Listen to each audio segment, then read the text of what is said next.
అందరికీ జై భీమ్. నా పేరు పిల్లి బాబురావు. జై భీమ్ కార్మిక సంక్షేమ సంఘం అధ్యక్షుడిని. ఏపీ పాలిటిక్స్ కూటమి చైర్మన్ కూడా. మొన్న సోదరుడు మందాకృష్ణ మాదిగ వారి ఉద్యమం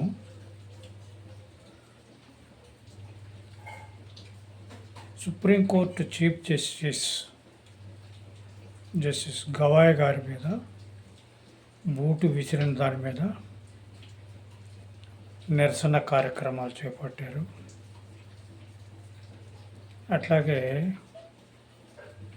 వారి వీడియో చూశాను. అట్లాగే మరి నిన్న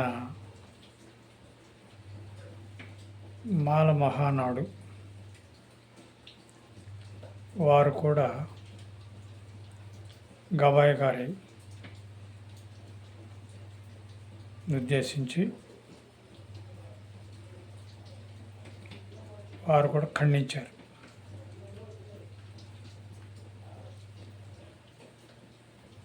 మొన్న ఒక వీడియో చూశాను నేను. జై భీమ్ పార్టీ జడా శ్రావణ్ కుమార్ గారు న్యాయాధికారి, న్యాయమూర్తిగా చేశారు. వారి వీడియో కూడా చూశాను నేను. అయితే రాష్ట్ర ప్రజలు కాదు, దేశ ప్రజలు కూడా గుర్తించి ఉన్నారో లేదో తెలియదు, కానీ దళితులకి రిజర్వేషన్ ద్వారా భారతదేశంలో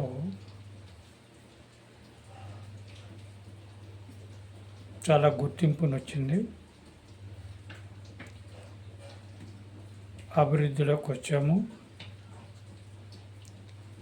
మాలల్లో అధికంగా అభివృద్ధి చెందారు, ఉద్యోగాలు పొందారు.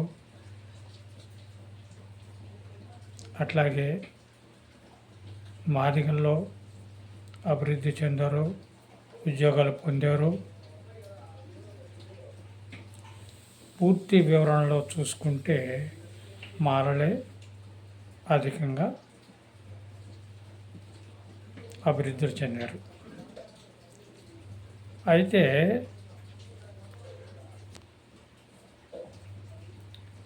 రాజ్యాధికారానికి మటుకి మనం దూరంగా ఉంటున్నాం. 59 కులాలు ఉన్నాయి. 59 కులాల్లో లబ్ధి పొందిన మాలా మాదిగలు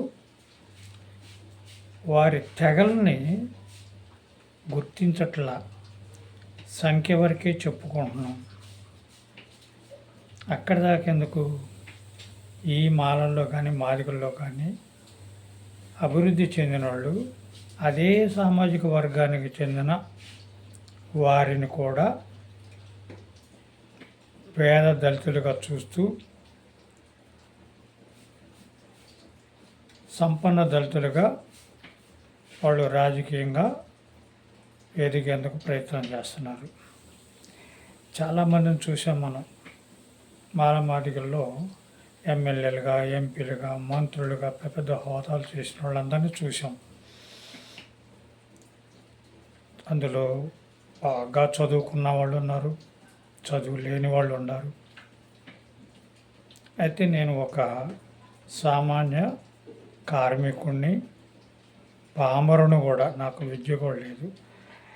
నా ఉద్యమాలంతా కూడా 2002 నుంచి స్టార్ట్ చేసినాయి.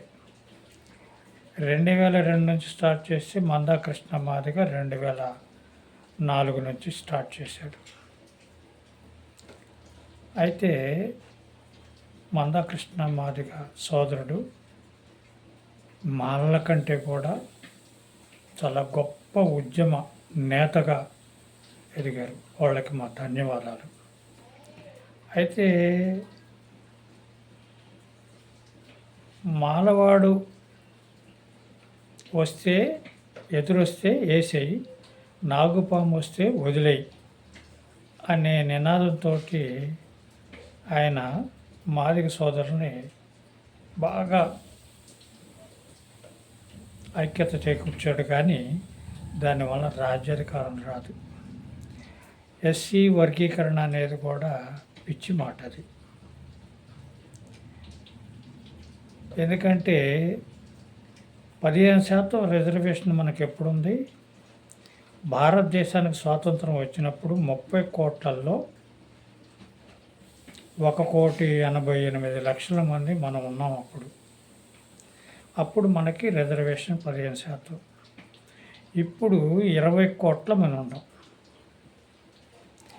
అయితే అప్పటి నుంచి ఇప్పుడు దాకా 15% రిజర్వేషను మాలలు కానీ మాదిగలు కానీ ఎంత తిన్నారయ్యా అంటే ఏ శాఖలో చూసినా కానీ 12%కి మించలేదు.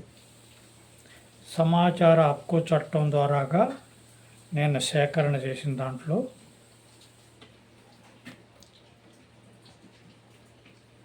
ఏ సెక్షన్లో చూసినా కానీ, ఏ శాఖలో చూసినా కానీ, ఏ కేడర్లో చూసినా కానీ భయంకరమైనటువంటి స్థితిలో మనం ఉన్నాం. 2, 3, 4, 5, 6, 7 శాతాల్లోనే ఉన్నాం. కానీ 15% రిజర్వేషను లబ్ధి పొందాల. 3, 4% ప్రభుత్వానికే, ఆయా ప్రభుత్వాలకే వదిలేస్తున్నాం. భారతదేశంలో ఉన్న 36 రాష్ట్రాలలో ఎక్కడ కూడా 15% పూర్తి కాలేదు. అది మందాకృష్ణ మాదిగ అన్న. కానీ ఆయన నమ్ముకొని ప్రాణాలు వదిలేవాళ్ళు కానీ, ఉద్యమాలు చేసేవాళ్ళు కానీ సమాచార చట్టం ద్వారా తీసుకొని చూడండి. 3% రిజర్వేషను ప్రభుత్వాలకు వదిలేస్తే వర్గీకరణ ఎలా జరుగుతుంది? 15% కంప్లీట్ చేయాలి. మాలలు 10 తింటున్నారు, మీరు 2 తింటున్నారు మాదిగలు. ఆ 3 కూడా తినండి, 15 పూర్తి చేయండి. 15 పూర్తి చేసిన తర్వాత ఏ ప్రభుత్వానైనా మాదిగలు మేము అధికంగా ఉన్నాము, ఉన్న 15%లో వాళ్ళు 10 తింటున్నారు, మేము 5 తింటున్నాము, మాకు అదనంగా రావాలి, వాళ్ళకి తగ్గించాలి అని చెప్పేసి లెక్కలు చూపిస్తే ఏ ముఖ్యమంత్రి అయినా కానీ కరెక్ట్ ఇతను అడుగుతుంది అని ఆలోచన చేస్తాడు. ఇంకొక అడుగు ముందుకేసి మందాకృష్ణ మాదిగ అన్న, ఆనాడు స్వాతంత్రం వచ్చినప్పుడు మాకు 2 కోట్ల చిల్లర ఉన్న వాళ్ళకేమో 15% రిజర్వేషను, ఇప్పుడు 20 కోట్ల మంది జనాభా ఉన్నాక 2 కోట్ల 15% రిజర్వేషన్ ఏంటి? కాదు, మాకు రిజర్వేషన్ పెంచాలి అనే ఉద్యమం చేపడితే మాల మాదిగల ఐక్యత ఏర్పడుతుంది. మాలల్లో ఉన్న కులాలు కానీ, మాదిగలో ఉన్న ఉప కులాలు కానీ ఐక్యత ఏర్పడుతుంది. దాన్ని ఆధారం చేసుకొని మనం ముందుకు సాగితే 106 కులాలకు ఉన్న బీసీలు ఒంటరి కులాలు, మనకలాగానే వాళ్ళు కూడా ఒంటరి కులాలు. అట్లాగే ముస్లిం వర్గంలో కూడా 39 ఒంటరి కులాలు ఉన్నాయి. వీరంతా కూడా మందాకృష్ణ మాదిగ సోదరుడు రిజర్వేషన్ పెంచాలి జనాభా ప్రాతిపదికన అనేది స్టార్ట్ చేస్తే ఈ కత్తిమ కులాల్లో కూడా మొదలవుతుంది. ఈ కత్తిమ కులాలు కానీ మరి మాల మాదిగలు కానీ రాజ్యాధికారం సాధించే దానికోసం ఒంటరి కులాలుగా ఉండకుండా ఐక్యంగా, అంటే కుల నిర్మూలన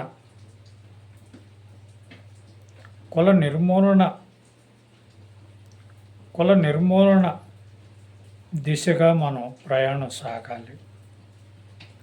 కులాంతర వివాహాలు కొనసాగితే 5-6% ఉన్నటువంటి అగ్ర కులాలకి రాజ్యాధికారం ధనంతో, ఆర్థికంగా వాళ్ళ దగ్గర భూములు, ధనము పోగేసుకుని ఉన్నారు కాబట్టి వాళ్ళు రాజ్యాధికారం చేపట్టారు. మనకి ఈ కులాంతర వివాహాల ద్వారాగా మనకి ఆర్థిక బలం కాదు, మనకి బలం రాజ్యాధికార బలం వచ్చింది. మనం అంతా ఉమ్మడిగా ఐక్యంగా ఉంటే రాజ్యాధికారమే వస్తుంది. మనకు డబ్బుతోటి సంబంధం లేదు, అధికారం చేపట్టగలుగుతాం. అయితే మొన్న జడా శ్రావణ్ కుమార్ గారి, అంటే ఆయన జేబీఎం పార్టీ నాయకుడు, ఆయన గారు వీడియో చూశాను. ఆయన గారు రాజకీయాల్లో మనం ముందుకు రావాలంటే డబ్బు సంపాదించాలి అని చెప్పేసి ఒక మాట అన్నాడు. అది న్యాయమూర్తిగా కొన్నాళ్ళు చేసినా కానీ ఆయన ఈ ఆలోచన అంటాం కరెక్ట్ కాదు. ఆయన రిజైన్ చేసి టీవీల ముందుకు వచ్చి ఎన్నెన్నో ఖండనలు చేశాడు, విశ్లేషణ చేశాడు, చాలా చేశాడు. కానీ అది మీడియాలో కాకుండా పల్లెల్లోకి, జనంలోకి వచ్చి ఈ వాయిస్ వినిపిస్తే బాగుండేది. మందాకృష్ణ మాదిగ అన్నకి, జడా శ్రావణ్ కుమార్ గారికి నేను చెప్పేది ఏంటంటే, మనకి అంబేద్కర్ గారంటే మనకు తెలియదు, ఇప్పుడు తరం వాళ్ళకి తెలియదు.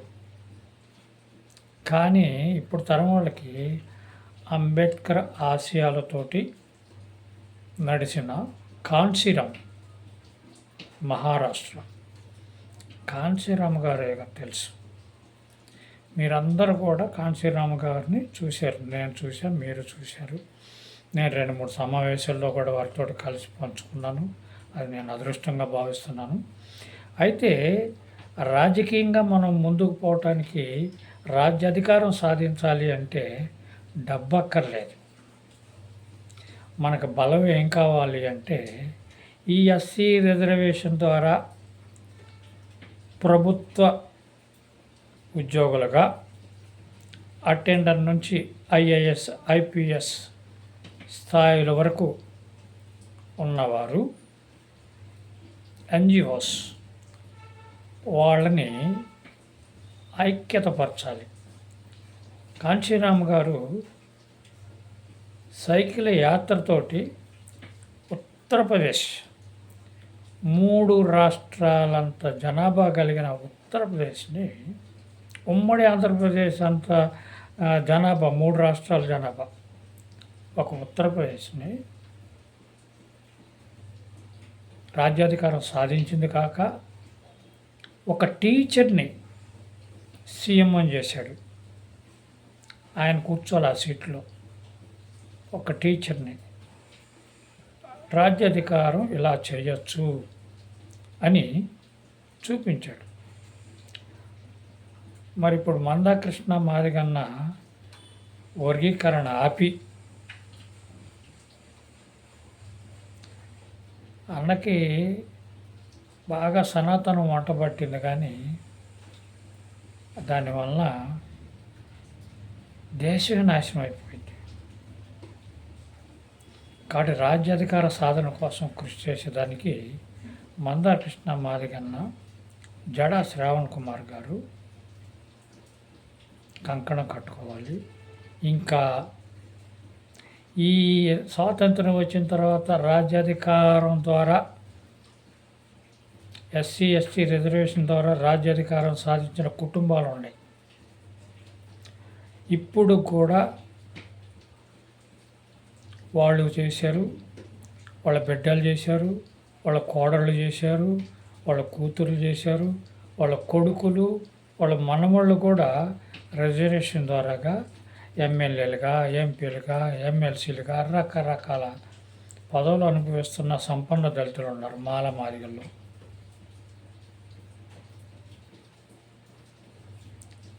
ఉదాహరణకి డొక్కా మాణిక్యరావు,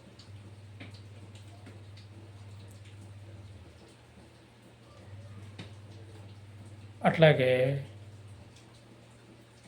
నక్కా ఆనందబాబు, అట్లాగే జూపూడి ప్రభాకర్, అట్లాగే మల్లె వెంకటరావు,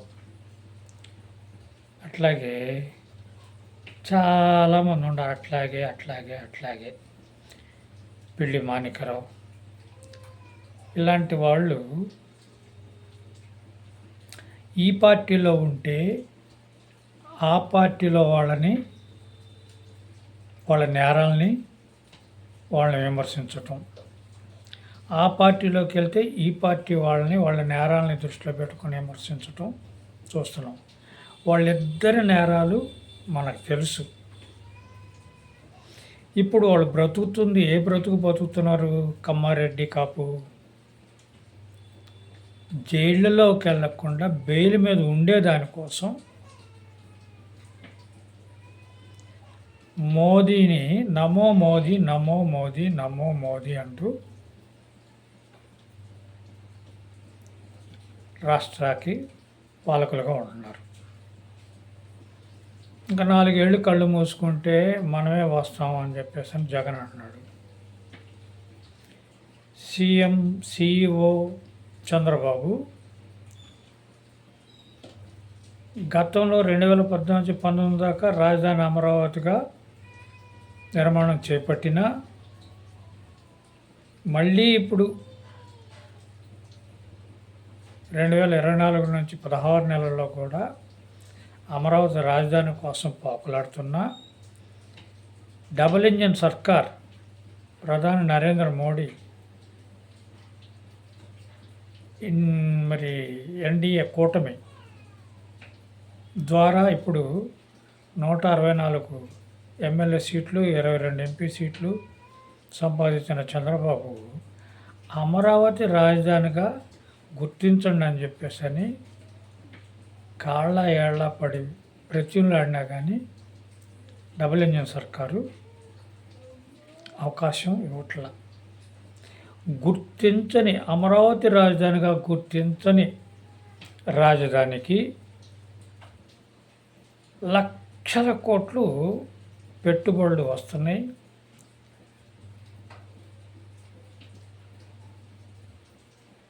బాగా రాబడి వస్తుంది మనకి అని చెప్పేసి వందల కోట్ల ఖర్చు పెట్టి అమరావతిలో నిర్మాణాలు చేపడుతున్నాడు. ఆ వచ్చే పారిశ్రామికవేత్తలు కూడా రేపు జగన్ వస్తే అనే భయం ఉంది అని ఆంధ్రజ్యోతి ఎండి రాధాకృష్ణ గారు ప్రచారం చేస్తున్నారు.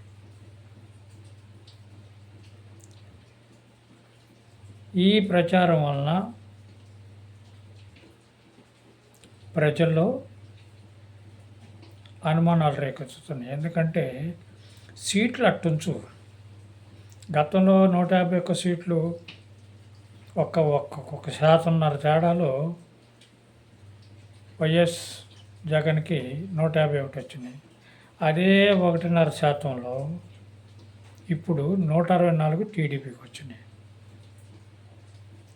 ఇదంతా కూడా ప్రజలు ఎన్నుకుంటే రాలా. ఈ అధికారం కానీ ఈ అధిక శాతం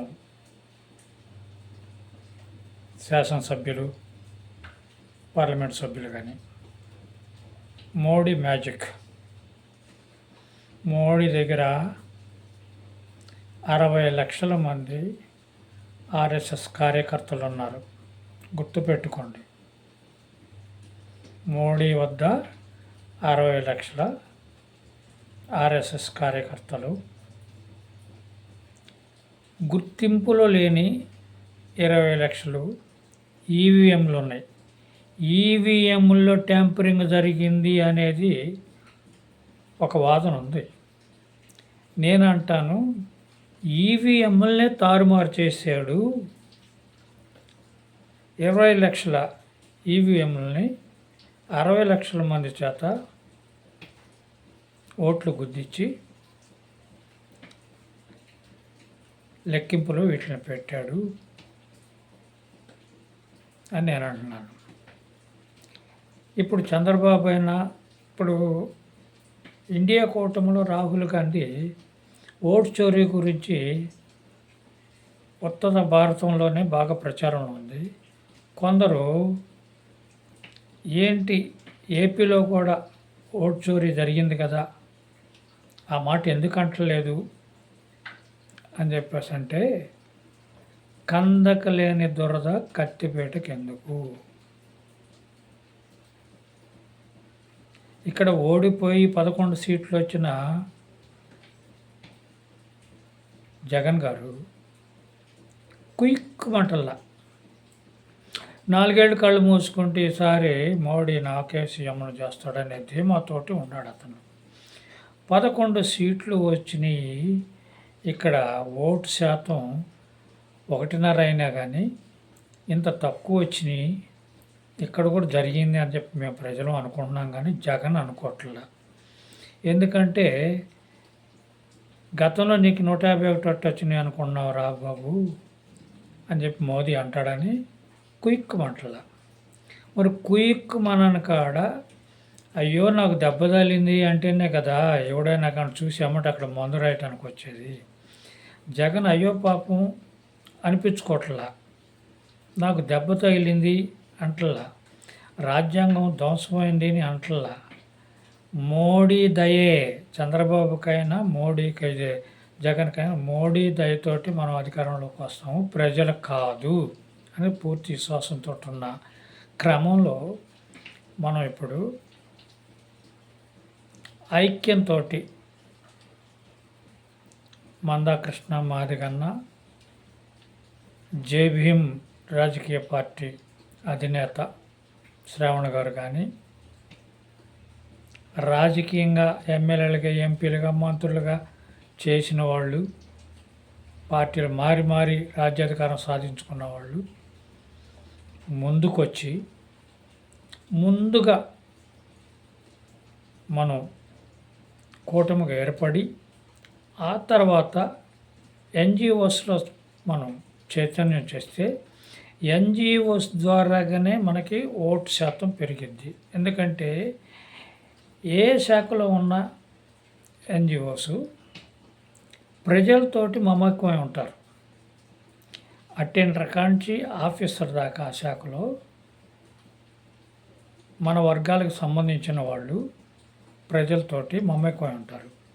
ఎప్పుడైతే ప్రజల్ని ఓటర్గా మార్చుకోవాలి అనే ఆలోచన ఎన్జిఓస్కి వస్తే ఎన్జిఓస్ వారికి సేవలు చక్కగా అందిస్తూ వాళ్ళని వీళ్ళు గుర్తించేటట్లుగా, ప్రజలను గుర్తించేటట్టుగా, ప్రజలు వాళ్ళని గుర్తించేటట్టుగా ఎదిగేదానికి ప్లానింగ్ చేసుకోవాలి.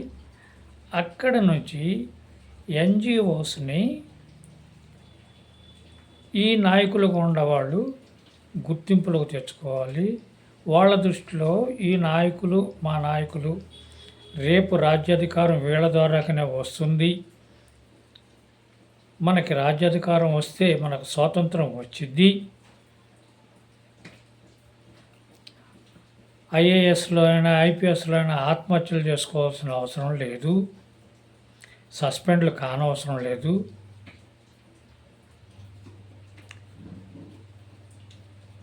అగ్ర కులాలలో వెనక నాలుగు వరుసలు వెనకుండా అధికారిని కూడా తీసుకొచ్చి ప్రథమ స్థానంలో పెట్టుకునే సిస్టమ్ కూడా పోయి, సీనియారిటీ ప్రకారంగా మనకు దక్కాల్సిన రాజ్యాధికారం ప్రకారం మనకు దక్కాల్సిన ఉన్నత ఉద్యోగ అవకాశాలు కూడా మనకు వస్తాయి. మన రాజ్యం మనం పాలించుకునే దానికోసం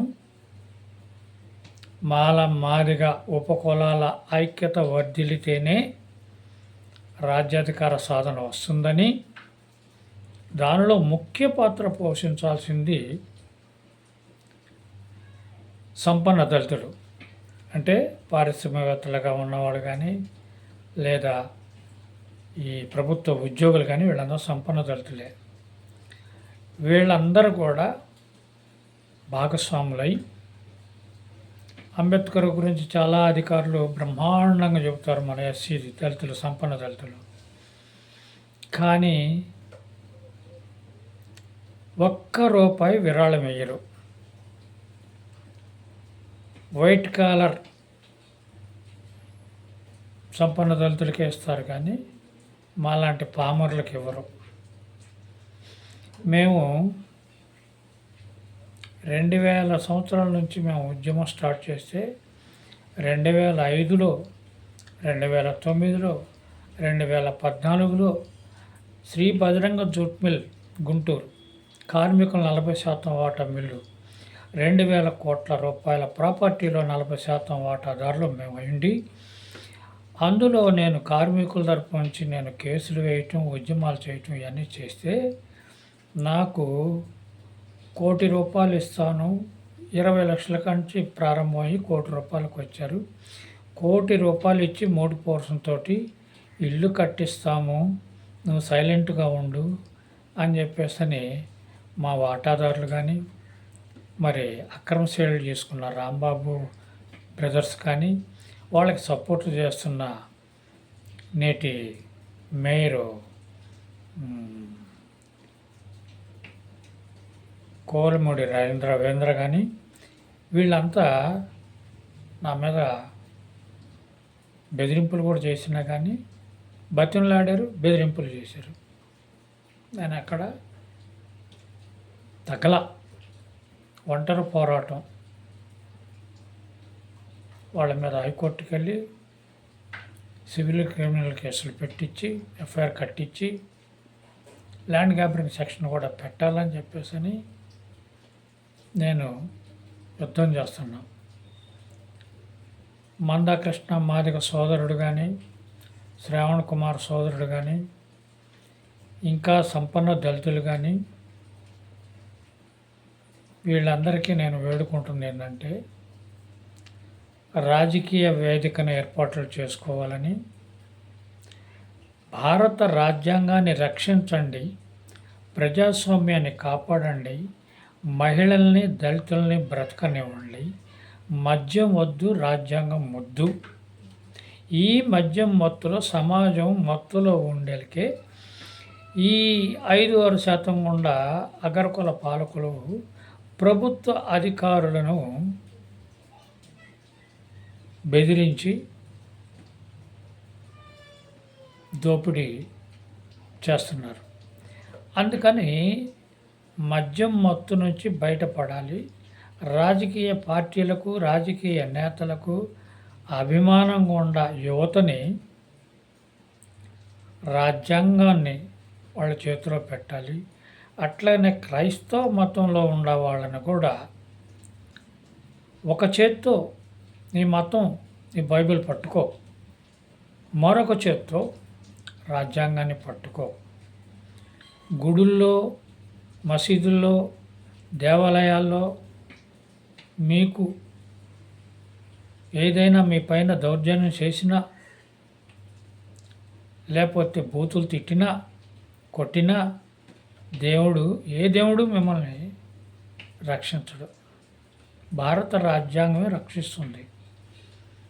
గుడిలో నుంచి దేవుడికి దండం పెట్టుకొని పోలీస్ స్టేషన్కి వెళ్ళి అక్కడ ఫిర్యాదు చేస్తే మీకు రక్షణ కలుగుతుంది. కాబట్టి ఒక చేత్తో బైబిల్ పట్టుకో, ఒక చేత్తో రాజ్యాంగం పట్టుకో, ఒక చేత్తో ఖురాన్ పట్టుకో, ఒక చేత్తో రాజ్యాంగం పట్టుకో, ఒక చేత్తో భగవద్గీత పట్టుకో, మరొక చేత్తో రాజ్యాంగాన్ని పట్టుకో. కుల నిర్మూలన కోసమే మనం ముందుకు రావాలి.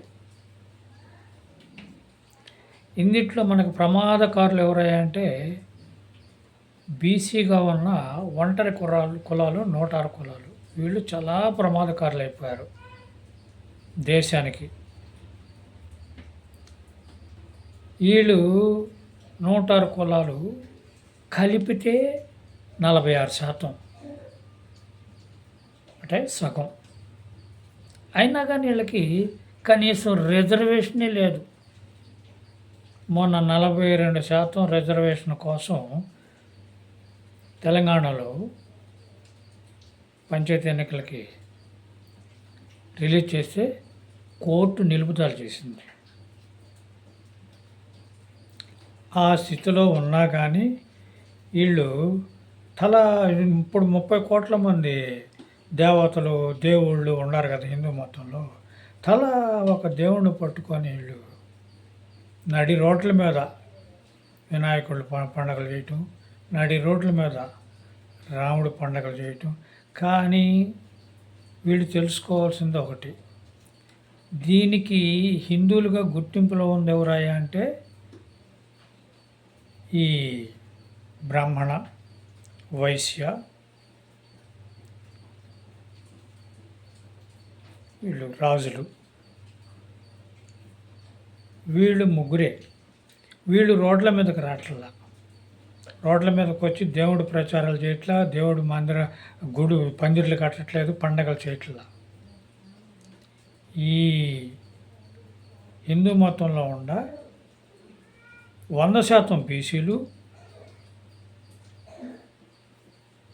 60% దళితులు హిందూ మతంలో ఊరేగుతున్నారు. అందుకే నేను అంటున్నా, మీరు ఏ మతంలో ఉండండి, ఒక చేత్తో రాజ్యాంగం పట్టుకుంటే రాజ్యాధికారం మనం సిద్ధించుకుంటాం. లేదంటే చంద్రబాబు మరి మోడీ అన్నట్టుగా 47కి వికసిత భారత్ అయితే అంటున్నారు. 47కి వికసిత కాదు, 47కి పూర్తిగా ఓపెన్ జెల్ అయిపోయింది. ఇప్పుడే నడి రోడ్ల మీద భార్యాభర్తలు పోతుంటే భర్తని చీర ఊడదీసి చెట్టు కట్టేసి ఆ అమ్మాయిని రేప్ చేసిపోతున్నారు. రైల్లో ఒంటరిగా మహిళ ఉంటే ఆ అమ్మాయిని రేప్ చేస్తున్నారు. నడి బజారు ఢిల్లీలో నడిబొడ్డున కారులో ఎక్కించుకొని వెళ్ళి ఆడపిల్లల్ని మానభంగం చేసి వదిలిపెడుతున్నారు. మరీ మణిపూర్లో అయితే బట్టలు ఊడదీసి ఊరేగిచ్చి అందరి సమక్షంలోనే ఆ మహిళల్ని మానభంగం చేసి హత్యలు కూడా చేస్తున్నారు. ఈ స్థితిలో ఒక చేత్తో బైబిల్, ఒక చేత్తో రాజ్యాంగం, ఒక చేత్తో ఖురాన్, ఒక చేత్తో రాజ్యాధికారం, ఒక చేత్తో భగవద్గీత, ఒక చేత్తో రాజ్యాంగం. ఈ నినాదంతో మనం ప్రజల్లోకి తీసుకెళ్ళటానికి మందాకృష్ణ మాదిగ సోదరుడు, జడా శ్రావణ్ కుమార్, అట్లాగే అన్ని రాజకీయ పార్టీల్లో ఉన్న మన సంపన్న దళిత నాయకులు, అట్లాగే సినిమా హీరోలకి, క్రికెట్కి, రాజకీయ పార్టీలకి, రాజకీయ నాయకులకి అభిమానులుగా ఉన్న యువతరం మేల్కొనాలని చెప్పేసి నేను వేడుకుంటున్నా. జై భీమ్.